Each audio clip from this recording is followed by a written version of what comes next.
Então, gente, hoje a gente vai falar sobre uma coisa muito interessante aqui. Como o pessoal já está falando de Davi, hoje eu vou falar sobre Davi também. Mas tem uma palavra que tem sido a palavra do momento, que é a palavra crise. A gente ouve muito falar sobre crise, inclusive nos cultos passados a gente falou muito sobre essa questão de crise, né? Aí o Jota pregou sobre ansiedade, o Vaguinho pregou sobre o Novo Testamento, Filipenses 4:4, não é verdade? E a gente tem ouvido falar muito sobre crise, a gente ouve falar muito primeiro sobre a crise econômica. Todo mundo aqui está ouvindo falar da crise econômica, é as mesmas coisas. Os empresários reclamam que não conseguem lucrar. E o pessoal reclama que não consegue arranjar emprego. E quem arranja emprego está ganhando pouco. E quem tem emprego ainda tem que pagar um monte de conta e tem que negociar um monte de conta porque o Brasil está parado. O Brasil não anda economicamente. Você não tem dinheiro para comprar as coisas, você não tem quase que dinheiro para viver. E a economia precisa rodar para a gente ter uma economia bacana. Outra coisa que a gente ouve falar muito é a crise familiar que tem hoje no Brasil. O Brasil vive uma crise familiar muito grande. A gente praticamente hoje não tem famílias mais. O que a gente tem são picados, né? Ou é só o pai com o filho, ou é só a mãe com o filho, ou então os pais terceirizam a educação dos filhos e tudo mais. A gente tem uma crise familiar muito grande. Outra coisa que a gente tem no Brasil é a crise moral. A gente tem uma crise moral muito grande também no Brasil, onde as pessoas elas têm feito muitas coisas erradas. E cada vez mais o pessoal quer fazer as coisas erradas, mas ficam querendo validar as coisas erradas que elas fazem. Todo mundo aqui já deve ter ouvido a questão de alguém que você está chamando a atenção da pessoa por um pecado, e a pessoa fala assim: ai, a gente não deve julgar o próximo e tal. Por quê? Porque a pessoa encontrou no não julguei uma desculpa para fazer aquilo que é errado. Por quê? O Brasil vive uma crise moral muito grande. E a gente tem uma crise que está acontecendo. Creio eu que muito dela vem por conta dessas questões que já estão acontecendo, que é a crise emocional. Hoje no Brasil está todo mundo com crise, muitas vezes emocional, e está cheio de coisa na alma e todo mundo coisado. Às vezes você pergunta assim para a pessoa: e aí, pessoa, você está bem? Aí a pessoa vai falar: tô bem, mas dentro dela, meu Deus do céu, está acontecendo um apocalipse emocional, a terceira guerra mundial, né? Tá lá, e é só bomba atômica lá dentro que está acontecendo, aí a pessoa do lado de fora está assim, mas do lado de dentro está chorando, está tendo umas crises muito loucas e tudo mais, e aí está tendo uma crise emocional. Tudo isso ao mesmo tempo, muitas crises de estresse, ansiedade no nosso meio, e eu tentei listar, na minha concepção de Rafael Lucas, algumas coisas que eu creio que deve estar causando muito dessa crise emocional. A primeira coisa é família desestruturada. Eu tenho uma frase que Deus me deu que é o seguinte: o ser humano desestruturado gera uma família desestruturada, que vai gerar um outro ser humano desestruturado, que gera uma sociedade caótica. Então a gente tem umas famílias que estão completamente desestruturadas. E um homem que cresce sem um pai e uma mãe, o que acaba acontecendo? Ele acaba acontecendo sem carga emocional para viver a vida. E a gente tem muito disso dessa minha geração. Eu vou colocar mais a minha geração. Por quê? A maior parte dos meninos da minha geração, quando eu falo meninos, me refiro a meninas e meninos, tem os pais ou separados, obrigados, ou então conheceu o pai e talvez nem a mãe. E aí o que acontece? E se tem a família ainda passa por um monte de briga. Então essa pessoa ela não tem coisa emocional para enfrentar a vida. É uma coisa que tem acontecido muito. Se você for ver, por exemplo, o pessoal gosta de chamar a minha geração de Nutella, né? Até o Pablo tá ali fala que é a geração dos tanga. Mas é por conta de quê? Porque o pai e a mãe não soube firmar os meninos. Então como é que os meninos vão ter emocional para encarar as coisas da vida? Não tem. Continuando. Aí famílias desestruturadas. E aí a gente tem a questão também, que acontece muito, é a questão das vendas de felicidade, né? Eu estava vendo um curso lá de vendas. E por falar em vendas, eu esqueci. Eu trouxe a revistinha aqui, bem quiser. Eu só procurar no final do curso. Mas é o seguinte, negócio lá de vendas, o curso de vendas. O curso de vendas. E aí eu estava vendo que no curso de vendas você não aprende a vender o seu produto. Porque muitas vezes a gente pensa assim, a pessoa tem que vender, eu trabalho com venda de carro, então eu tenho que vender o carro, aí a pessoa fica falando do carro. Mas você não pode vender o produto, você tem que vender a felicidade. Então você tem que chegar para a pessoa e fazer ela, mostrar para ela que ela vai ser mais feliz com aquilo que ela vai ter. Então se você vende carro, o que, é que você tem que fazer? Você tem que mostrar para ela que aquele ali é o carro, que quando ela entrar no carro ela vai andar e ela vai se sentir andando nas nuvens e tudo mais. E é isso que tem nas propagandas, você fala para você ver, as pessoas estão sempre felizes, não é verdade? Tá todo mundo bem, se a pessoa compra o carro do ano, geralmente é como? Tá lá feliz. Se é um homem, geralmente ele compra o carro, aí tem uma mulher que dá mole pra ele na propaganda, não é verdade?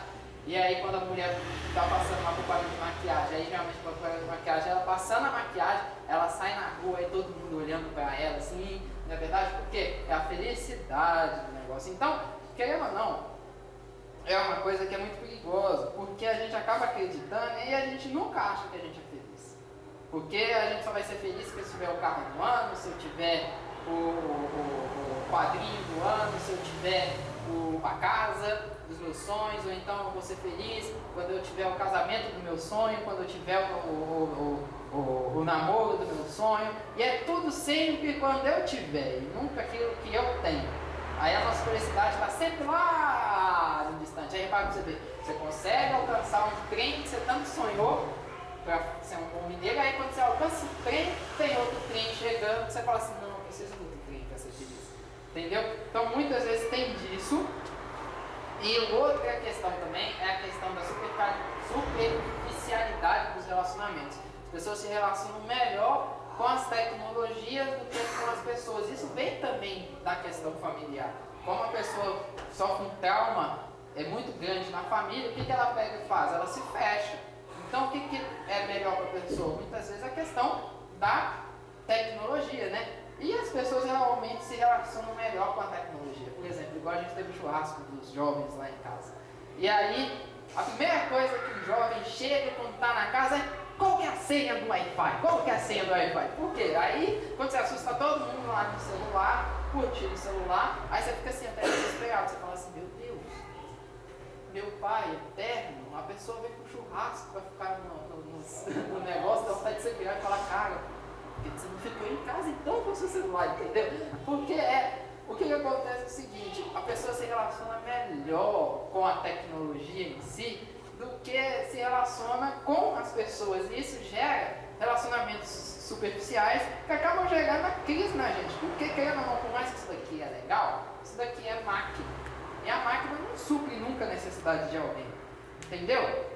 E aí, gente, a gente tem vivido esses tempos de crise. Dentro da igreja também a gente está cheio de crise. A gente também não pode se enganar, não, gente. A gente tem que também assumir, às vezes, que às vezes a gente está cheio de crise dentro da igreja. Às vezes a gente quer ser muito espiritual, mas a gente não precisa ser tanto espiritual assim. A gente também precisa assumir que a gente tem crises dentro da igreja. São coisas que acontecem.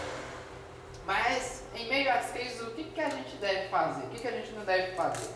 A gente deve fazer uma coisa muito legal, que é o seguinte: lembrar que o Senhor Jesus, ele é o nosso pastor. Então, por isso, abra a sua Bíblia lá no famoso Salmo de Davi, o Salmo 23, e a gente vai falar sobre o Senhor que é o nosso pastor. Então, a gente vai falar aqui sobre o Senhor que é o nosso pastor. Abra a sua Bíblia no Salmo 23, um dos salmos mais famosos da palavra de Deus. Salmo 23. Quem achou diz amém, quem não achou diz não amém. Então ninguém disse não amém, então todo mundo achou. O Senhor é o meu pastor e nada me faltará. Deitar-me faz em verdes pastos, guia-me mansamente às águas tranquilas. Refrigera a minha alma, guia-me pelas veredas da justiça, por amor do seu nome. Ainda que eu andasse pelo vale da sombra da morte, não temerei mal algum, porque tu estás comigo. A tua vara e o teu cajado me consolam. Preparas uma mesa perante mim nas presenças dos meus inimigos. Unges a minha cabeça com óleo e meu cálice transborda. Certamente que a bondade e a misericórdia me seguirão todos os dias da minha vida e habitarei na casa do Senhor por longos dias. Senhor Jesus, essa é a tua palavra, que o Senhor Jesus fale conosco através delas. Gente, o Salmo 23, ele é um salmo davídico, ele é um salmo de Davi. Geralmente, quando fala que é um salmo de Davi, ou é um salmo feito pelo próprio rei Davi, ou pode ter sido feito por um rei davídico, ou até mesmo em direção a Davi. Mas é um salmo de Davi que está aqui, um salmo de Davi, mas é um salmo messiânico. O que é um salmo messiânico? O salmo messiânico é um salmo que aponta para Jesus. É escrito no Velho Testamento, mas de forma profética ele aponta para Jesus, porque geralmente ele fala ou uma característica de Jesus ou algo que Jesus iria fazer. E o Salmo 23, ele faz parte de uma coisa que não tem o nome que eu vou dar agora, mas é o nome que eu vou dar agora, que eu chamo, ele faz parte da trilogia messiânica, que não é esse nome. Por quê? Porque ele faz parte de uns 3 salmos, ele completa 3 salmos, com ele é 3 salmos, né? Mas ele completa mais 2 salmos, que é o seguinte, o Salmo 22, que fala, peraí, deixa eu pegar minha colinha aqui, nossa, meu nariz está querendo escorrer aqui, gente, é o seguinte, o Salmo 22, que fala sobre o Messias sofredor, é o salmo que profetiza a morte de Jesus. Tanto que começa falando até aquele versículo, né? Deus meu, por que me desamparaste? E aqui tem outros versículos também que falam que trapassaram as minhas mãos e os pés e repartiram entre si os meus vestidos, coisas que iam acontecer com Jesus. E aí a gente vem no Salmo 23, que fala sobre a questão do Messias como bom pastor, e a gente tem o Salmo 24, que fala como o Messias como rei da glória, aquele rei glorioso que vai vir e vai voltar. E aí, a primeira coisa, eu gosto de explicar tudinho. O que é Messias? O que significa Messias? Messias, geralmente, eu vou falar bem no raso, não vou entrar muito no profundo, até porque eu quero alcançar todas as pessoas. Mas é uma referência ao enviado, que é basicamente Cristo também. Então, quando a gente fala que é um salmo messiânico, é porque fala sobre Jesus. E Jesus, ele é o nosso Messias, logo é um salmo que fala sobre Jesus. Amém? E aí a gente vai começar então a falar sobre o Salmo 23. Então, glórias ao Senhor Jesus. Então, eu dividi o Salmo 23 em 5 pontos. Tomara que a gente não pegar esses 5 pontos. Então, vamos lá então. O primeiro ponto é Deus cuida de nós. No versículo 1 ao versículo 3, a gente vê o rei Davi, ou o autor dos Salmos, falando sobre o cuidado de Deus. Eu acho muito interessante a gente destacar uma questão que eu estudei essa semana, que é o seguinte, não estudei essa semana, já tem algumas semanas que eu estudei, que é o nome de Deus que está no versículo 1 do Salmo 23. O nome de Deus que está no versículo 1 do Salmo 23 é o famoso tetragrama. O que é o tetragrama? É o nome que o pessoal fala, o nome na qual Deus se refere, que é o famoso nome Yahvé, que na língua hebraica é composto só de consoantes, que é o I, H, W, H. Que aí quando a gente traz para cá, o pessoal translitera de várias formas, que é o Yahvé, Javé, Jeová, e algumas pessoas até transliteram como Ieoa, que tem até aquela música lá, né? Ieoa. Então, aquilo que aparece é o nome de Deus, o nome que Deus falou lá com Moisés e tudo mais, o famoso nome Yahvé. E aí, esse salmo começa com esse nome. Tanto que se você for notar em algumas Bíblias, principalmente as mais antigas, coloca o seguinte: aparece o Senhor todo maiúsculo, não só o S maiúsculo. Olha aí na sua Bíblia, eu acho que se sua Bíblia for uma versão mais antiga, deve estar todo maiúsculo. Mas só que aí é o seguinte, é o nome de Deus, mas só que como o nome de Deus, ele é o nome impronunciável, os judeus tinham medo de pronunciar o nome mesmo de Deus, eles então substituíam às vezes por Adonai, mas é o nome de Deus. E aí é muito interessante esse versículo aqui, que ele fala sobre isso, sobre essa questão do Deus dos céus, do Deus que tem um nome impronunciável, ser o pastor de Davi. O que isso começa a falar? Fala de uma coisa muito interessante, que é a questão do nível de intimidade. Nesse verso, Davi fala sobre um nível muito grande de intimidade. Além disso, ele fala que o Criador dos céus, o Deus Todo-Poderoso, tem um nome impronunciável, cuida de nós como um pastor cuida da ovelha. E aí eu acho muito interessante que começa a falar sobre isso, e eu gosto mais de uma versão muito interessante, que fala o seguinte, que o Senhor é o meu pastor e não sentirei falta de nada. Por quê? Porque o fato do Senhor, o Criador dos céus e da terra, ser o meu pastor, Ele vai me sustentar, e porque Ele vai me sustentar, como o pastor sustenta a sua ovelha, ou cuida da sua ovelha, é aí então que eu não sentirei falta de nada. É o fato de Deus ser o nosso pastor. Porque muitas vezes a gente olha o texto assim e fala assim, nossa, o Senhor é meu pastor e nada me falta. Então quer dizer que Deus vai me dar tudo que eu quiser. Não. O que está falando é o seguinte, é que por causa que Deus é o meu pastor, porque eu tenho confiança em que Ele é o meu pastor e me guia, é que eu não sentirei falta de nada. E alguns teólogos ainda, tem até um vídeo do Dizascope, do Douglas Gonçalves, que é o filho do José Gonçalves, eu até recomendo vocês verem, que fala, é um programa com o nome de Olho no Texto. E aí o teólogo que está lá até fala sobre uma tradução que algumas pessoas fazem, que é muito interessante, que é a questão de quando fala assim, o Senhor é o pastor e Ele não me faltará. Depois vocês assistem lá, porque ele explica melhor do que essa frase aí, vocês dão uma assistida lá, que é bacana pra caramba, esse sentido também é muito bom. Logo devemos ter confiança em Deus e no pastor que nos guia, mas muitas vezes nós esquecemos do pastor e isso acaba nos gerando ansiedade. A segunda coisa aí que acontece nesse ponto aí é no versículo 2, que fala que Deus dá descanso às nossas emoções, que fala, deitar-me em passos verdejantes e guia-me às águas tranquilas e refrigera a minha alma. Deus, Ele dá descanso.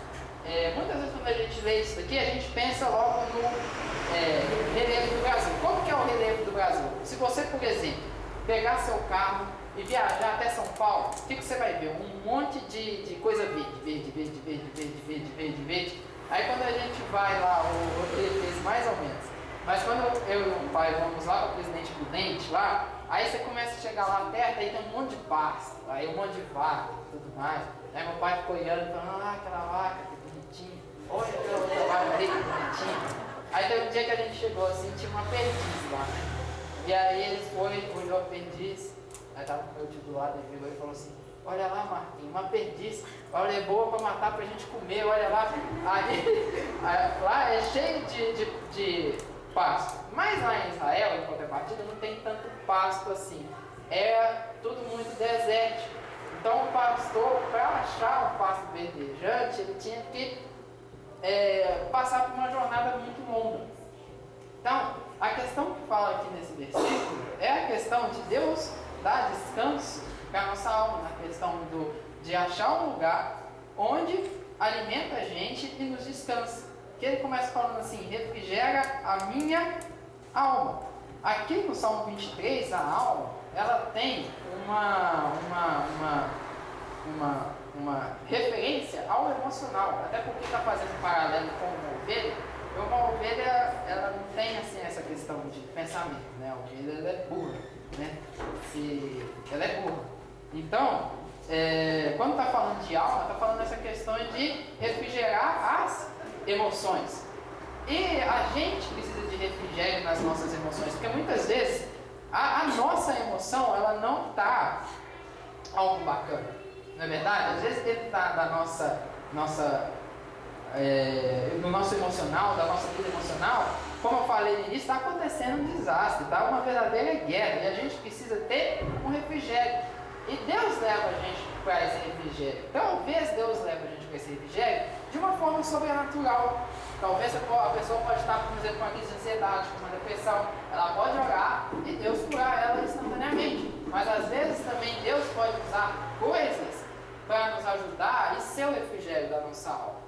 Entendeu? Tem coisas que a gente faz que relaxa a gente. Deixa eu dar um exemplo. Às vezes sair é bom demais, né, gente? Não é bom sair? Você ir para um lugar onde você gosta, né? Ir num lugar tipo um zoológico, ver os bichos, ou então, por um exemplo, sair para um shopping, ou então ir para um estádio de futebol, não, porque geralmente passa raiva. Mas aí, por um exemplo, fala sério, do jeito que vocês estão jogando o Campeonato Brasileiro.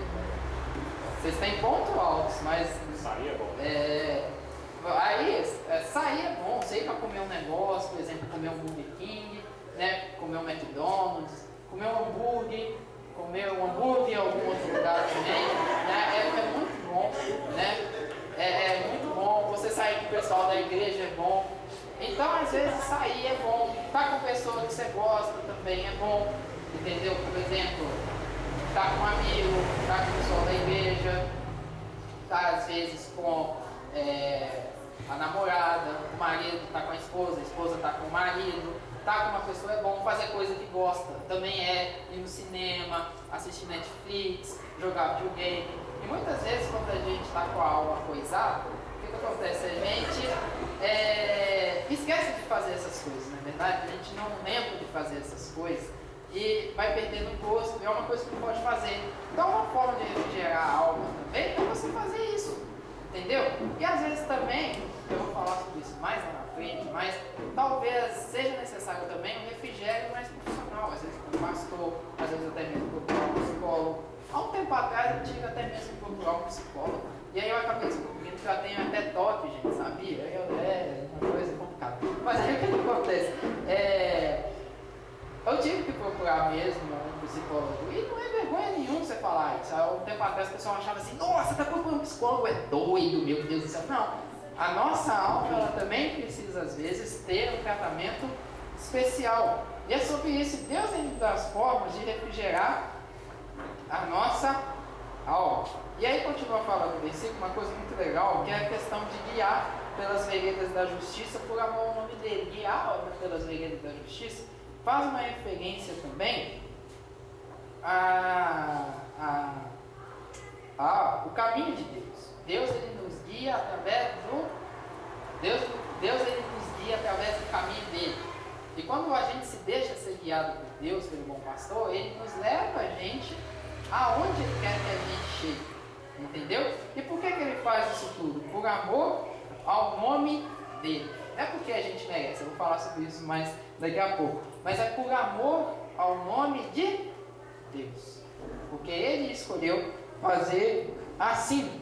E aí que eu chego num ponto crucial, que é o segundo ponto, né? O segundo ponto, eu preciso falar desse ponto aqui, que é o ponto o pastor está conosco até mesmo no sofrimento. Leia aí o versículo 4, que fala o seguinte: ainda que eu andasse pelo vale de sombra de morte, não temeria mal nenhum, porque tu estás comigo. Presta atenção numa coisa. Chegava num certo momento que o pastor estava guiando uma ovelha, e ele chegava num certo vale, onde nesse vale tinha muitos predadores e tudo mais, as ovelhas ficavam com medo, e a ovelha tinha chance de ser pegada por um predador, por um lobo, alguma coisa assim, ser picada por alguma cobra, alguma coisa assim. E a ovelha tinha que passar por esse vale. E o pastor, ele estava lá o tempo todo. Então, esse versículo ele faz uma referência muito interessante. O que ele fala é que, por mais que o pastor nos guie, por mais que o pastor esteja conosco, a gente não vai estar isento de sofrimento. Dê um glória, irmão. Agora eu quero ver o glória a Deus. Vai lá, dá um glória a Deus. Ou seja, até agora estava bom. O Senhor estava cuidando da gente, estava dando alimento, estava dando água, estava refrigerando a nossa alma. Aí de repente chega e fala que vai passar um tempo de sofrimento, e é verdade, vai passar mesmo. Eu vejo muitas vezes que nós, os cristãos, nós somos muitos, como é que é o nome? Extremistas.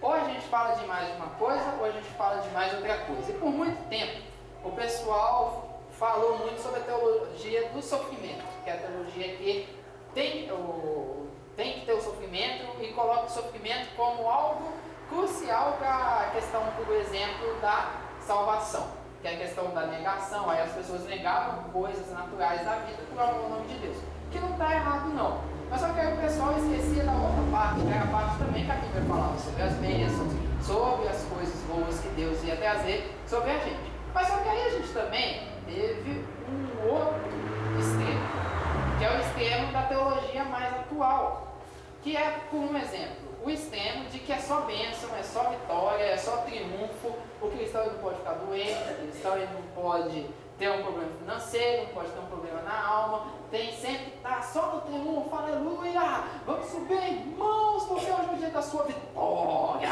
Mas muitas vezes, e tem essa teologia está sendo difundida, e aí tem muita gente dentro da igreja que acha que não tem que sofrer, e quando está sofrendo, tem alguma coisa de errado que Deus abandonou. Mas eu tenho visto que a Bíblia, ela fala de duas coisas, ela fala das duas coisas. Ela não fala só da questão do sofrimento, ela também fala que a gente vai ter bênçãos, mas ela também fala que a gente vai ter sofrimento. A gente vai passar por essas duas coisas. E a gente vai ter tanto vitórias na nossa vida, como vai ter, desculpa aqui a expressão também, é uma coisa que não pode falar, inclusive na questão da teologia da prosperidade, derrota. Entendeu? Inclusive, se você for ver lá no Apocalipse, fala que o anticristo fez guerra contra os santos e foi dada autoridade para ele vencer os santos, né? É óbvio que foi uma vitória momentânea, porque Jesus ia voltar vencendo no final, mas foi dada autoridade. Então, querendo ou não, a Bíblia sempre tem essas duas coisas. É óbvio que se você for orar, Deus ele vai livrar, entendeu? Ele pode livrar, mas também, às vezes, Deus ele pode fazer com que a pessoa ela passe por aquilo que ela tem que passar. Deixa eu dar um exemplo muito grande. Alguém aqui já ouviu falar de Smith Wigglesworth? Já ouviu falar? Ninguém ouviu falar? Não, não é da pistola não. Já ouviu falar? Já ouviu falar? Mãe, você lembra? Joel, você lembra do Smith? Não? Jota, sabe do Smith? Não, então vamos lá, eu vou contar quem que é o Smith. O Smith foi um pregador que surgiu na Inglaterra lá por volta do século XVIII, século XIX. E ele é o cara que tinha o dom dos sinais e da maravilha. O que é o dom dos sinais e da maravilha? A pessoa, ela faz milagre, mas o milagre não é aquela coisa, ai, fui curado de uma dor de cabeça. Não, ele fazia milagre mesmo. E não era desse pastor charlatão que tinha hoje, tipo, que tem nas igrejas mais neopentecostais, que ficam usando o milagre para vender o evangelho. Não, ele era sério mesmo. Ele ressuscitou acho que de 14 a 23 pessoas, inclusive datado na medicina lá. E além disso ele ressuscitou a mulher dele de, acho que ou foi 2 ou foi 3 vezes. A última vez ainda a mulher brigou com ele porque a mulher queria voltar onde ela estava morta, entendeu? E aí teve um dia que ele chegou no culto e falou assim: irmãos, para provar que Jesus está aqui, quem levantar a mão vai ser curado. Aí quem levantou a mão? Um homem que não tinha as 2 pernas, tinha amputado as 2 pernas. E aí, resultado, o culto foi acontecendo. No final do culto, o homem que não tinha 2 pernas estava correndo pela igreja. Imagina você chegar numa igreja, ter uma pessoa que não tem as pernas, de repente a pessoa é curada, você vê a perna da pessoa crescer e a pessoa está correndo no final da igreja. O que você faz, irmão? Eu acho que eu desmaio. Não é verdade? Eu acho que tem 3 reações. A primeira, as pessoas devem desmaiar. Os mais pentecostais devem levantar e falar em línguas e rodar no manto, né? Os irmãos que estão em pecado falam assim: Jesus, o Senhor existe mesmo, deixa eu me arrepender dos meus pecados, né? Quem é mais reformado vai ficar assim: cara, a gente viu que um milagre de Deus, é verdade, é um milagre de Deus, concorda na Bíblia. Mas vai ter diversas reações, né? Alguém vai ter pressão alta, alguma coisa assim. Isso se alguém não passar mal, ver a perna crescendo, né? Então, é uma coisa que acontece, né? E tomara que um dia isso aconteça aqui na igreja. Mas, por outro lado, quem aqui já ouviu falar do Nick Vujicic? O Nick Vujicic é aquele menino lourinho, australiano, que não tem nem os braços e nem as pernas. Inclusive, ele casou e teve filho agora, né? O Nick Vujicic, ele sempre orou a Deus, pediu para Deus para crescer os membros dele. Deus nunca respondeu. Aliás, você respondeu, você lê o livro dele, você vai ver como que respondeu. E aí ele sempre procurava um suicídio por conta disso. Mas um dia, através da palavra de Deus, ele entendeu que ele nasceu para a honra e glória do nome de Deus. E aí ele começou a pregar o evangelho. Resultado, hoje o Nick Vujicic, ele vai em lugares onde ninguém nunca vai. Ele já foi na maior favela do mundo, né? ele vai pegar para aqueles sheiks lá que são muçulmanos, que ninguém aqui talvez vai. Por quê? A questão dele não ter os braços e as pernas é testemunho para muita gente e faz que ele entre em lugares onde são hostis ao Evangelho, as pessoas escutem, se convertam ao Evangelho e nenhum de nós nunca vai entrar.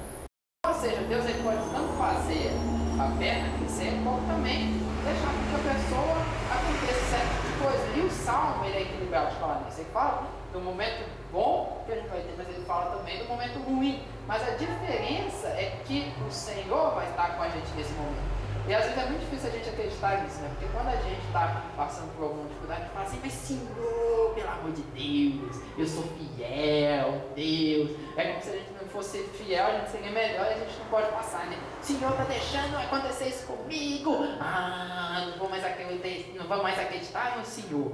Não é assim? Mas a Bíblia fala sobre isso, entendeu? Outra coisa que esse versículo fala aqui, ele fala sobre a vara e o cajado. Quer dizer que o pastor também corrige. E tem gente que acha que Deus ele é um bananão, que você vai lá e peca e vai ficar tudo bem numa boa. Não é verdade? Mas não é não. Deus ele corrige também, mas presta atenção numa coisa. Ele corrige com a vara e com o cajado. Mas só que tem uma diferença muito grande entre vara e cajado. O cajado ele é para buscar a ovelha. Quando a ovelha está saindo do rebanho, vai lá e pega com o cajado, né? Não tem aquela coisinha assim. É igual quando você está lá, por exemplo, eu ainda não comecei com o Vaguinho sobre as coisas que a gente vai fazer no próximo mês, mas eu ia dar a ideia de fazer uma noite de talentos, né?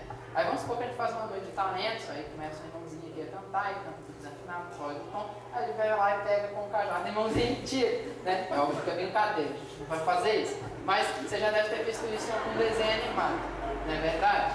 Então o cajado serve para isso. E a vara ela serve para educação. A vara é aquela varinha assim, né? Tipo que você bate em menino. E uma coisa muito interessante é que você não pode bater na ovelha com o cajado. Porque se você bater na ovelha com o cajado, você pode ferir a ovelha até matar a ovelha. Então você bate com a vara, que é uma coisa que assusta a ovelha, mas que não vai machucar tanto por causa da lã. O que tem muitas vezes é que a gente quer bater na ovelha com o cajado e buscar a ovelha com a vara. Isso é errado, a gente tem que inverter, não é verdade? Muitas vezes é assim, né? A pessoa já está falando trem com você, ela está pedindo ajuda para sair do pecado, e você já está entrando com uma voadora de 3 pés na pessoa e tudo mais, né? Às vezes isso acontece, então às vezes a pessoa vai precisar de uma varadinha, mas também de uma buscada. Tanto que aquela expressão cajadada está até errada. Se você for pegar e dar uma cajadada na ovelha, aí não dá não. Mas é um pastor que corrige, que aplica correção. Então, irmão, correção, você não vai fugir da correção não, cara. É uma coisa que até a gente teme, mas é verdade, a gente não vai fugir da correção. Inclusive, se você pecar, Deus perdoa, mas o que acontece é a consequência vem, né? E aí, gente, a gente vai caminhando no final, e a gente vai para mais um negócio aqui, que é o próximo ponto, que é o quarto ponto, que é o pastor também nos honra.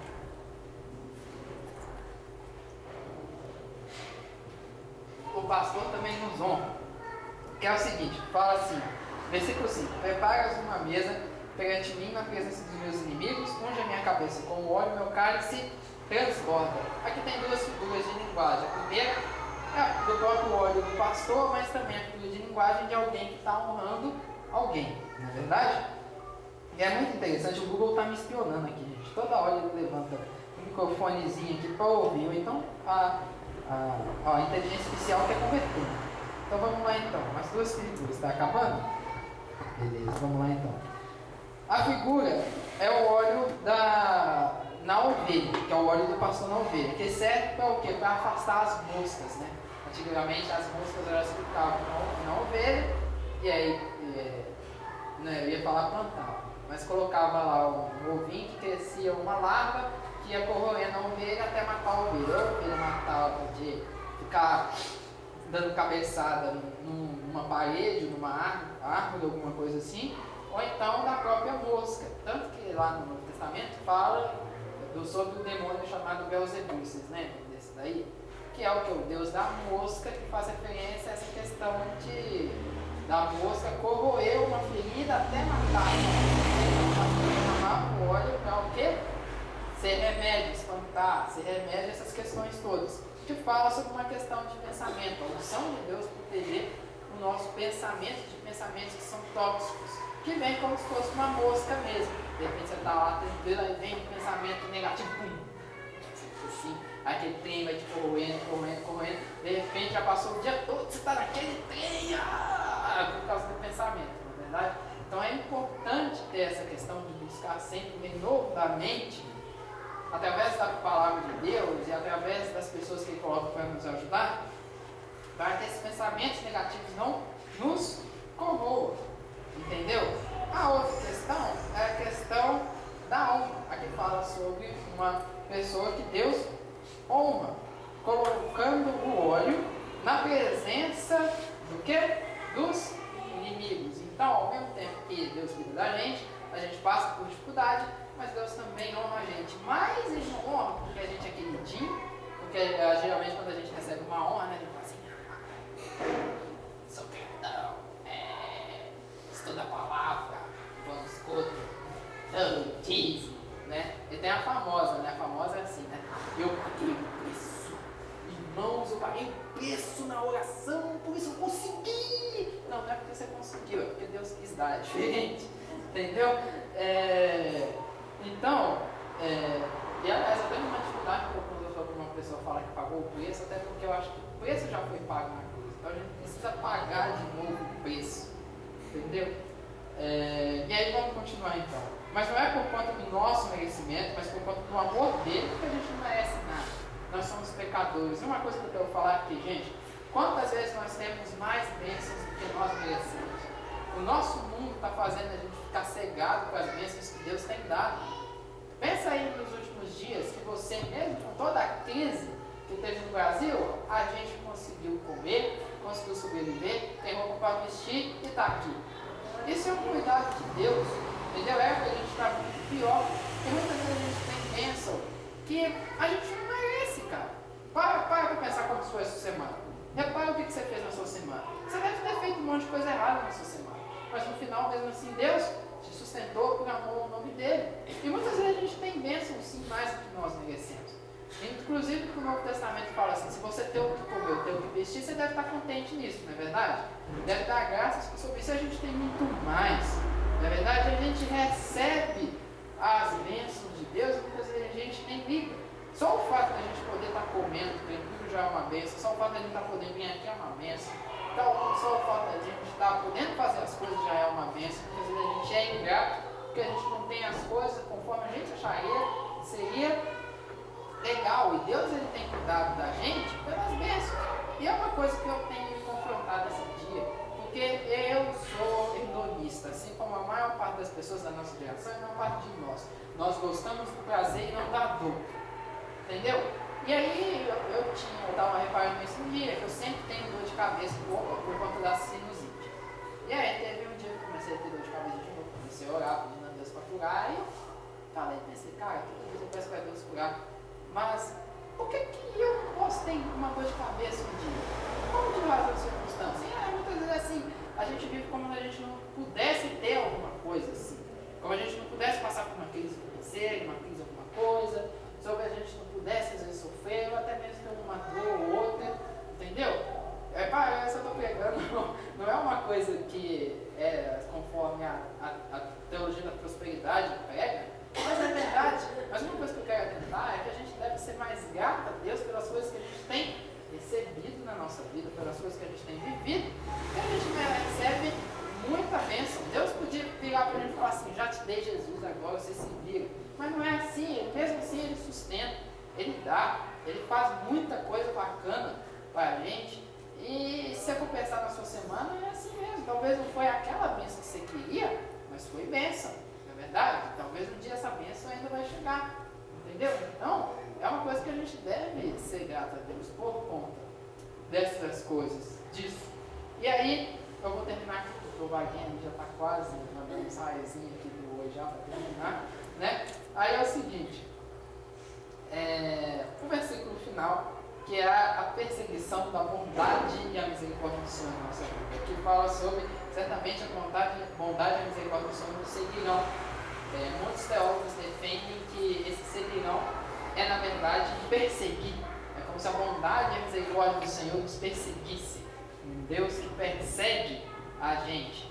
E aí ele vai e fala: e habitarei na casa do Senhor por longos dias.